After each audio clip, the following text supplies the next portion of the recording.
In this video, we are going to talk about 4-H stories.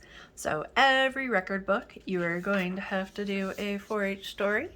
And some of those record books are going to have specific expectations in order to complete it. And they might ask for you to answer some questions as you go through it. But do go ahead and take a look at your record book to find out what the requirements are. Now, finding the information or remembering the information for your project can be a little bit difficult. You're writing your story at the end of the year or at the end of your project, and it can be hard to remember everything that you did in order to put that into a story. One way that I like to start is just to kind of have a brainstorm session. And on this one, I'm going to write about the cat project. So I start in the middle with the cat project, and I'm going to start writing down some things that happened in the year. So maybe one time I got to go to the CSU Veterinary Teaching Hospital, and I got to go on a special tour. During that tour, we went to the Animal Cancer Center, and I also got to go into this really big classroom. And I just remember how big that classroom was.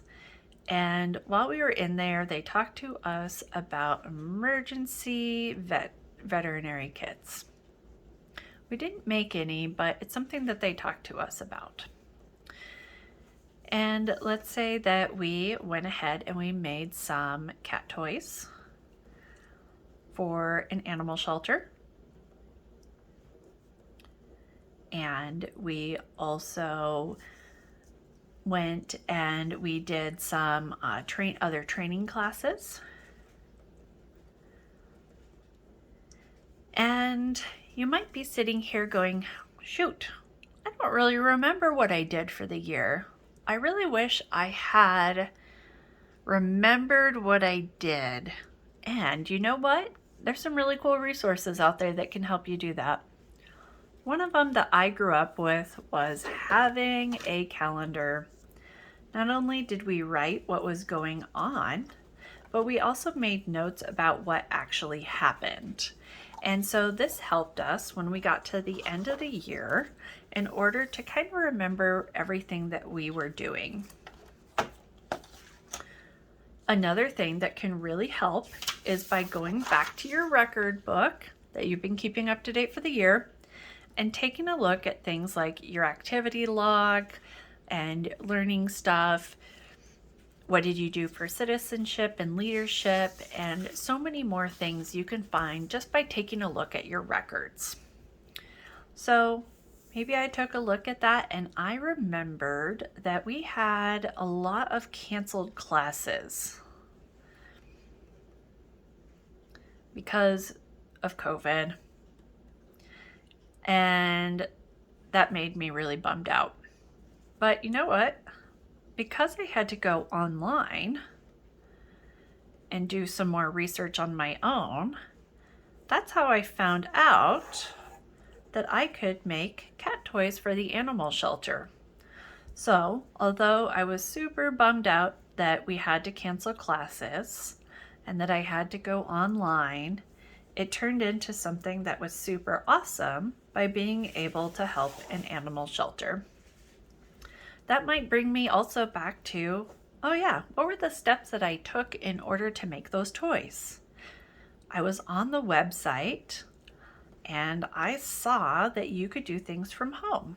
So I got the pattern and then I went to the store and got the supplies.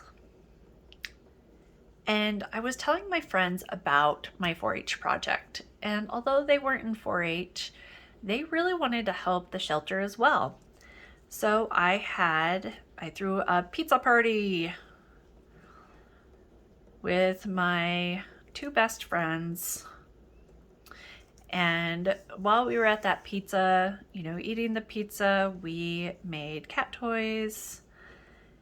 And I talked to them about 4-H and all of those things. So I go ahead and I write all these thoughts down. And then after I get my thoughts down, I tend to need to use other resources in order to collect all of the things together. And for me, that is just how my brain works. And even to this day, I do have to use other templates. There are a lot of different templates out there. You can talk to your leader or a guardian to see if there's some information they can share with you. But one that I always kind of come back to is a 5-paragraph essay outline. I learned this when I was a kiddo, and it has always helped me to kind of keep on track. I don't normally use a printed outline. I just write it down on a piece of paper, but I found that for demonstration purposes that this can really help. So I might write some notes in here about the introduction. I want to talk about me and why I took it, things like that. Then I want to talk about some of the challenges and talking about how it was a little bit difficult to do things with COVID. That's going to give me a really good transition into what we talked about here. Because of, COVID was a bummer, or is a bummer, I should say.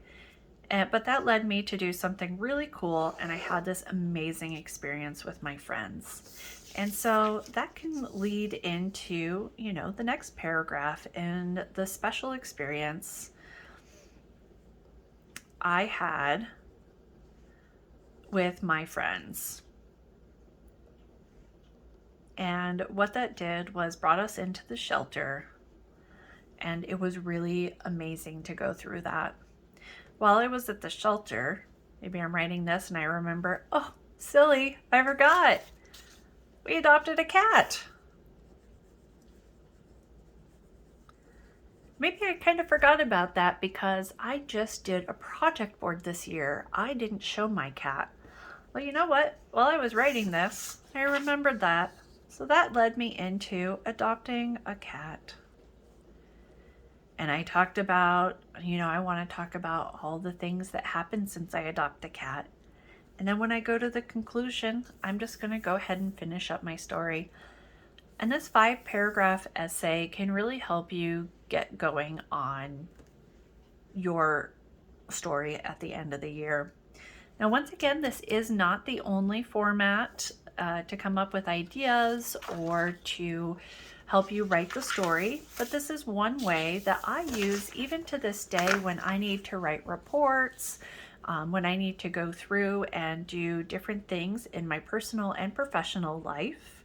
It helps me with writing my cover letter for resumes and doing some things like that. So that's one of the reasons why I just really love the 4-H story, and I really appreciate that it is part of every single record book. I hope you enjoyed this video. Thank you.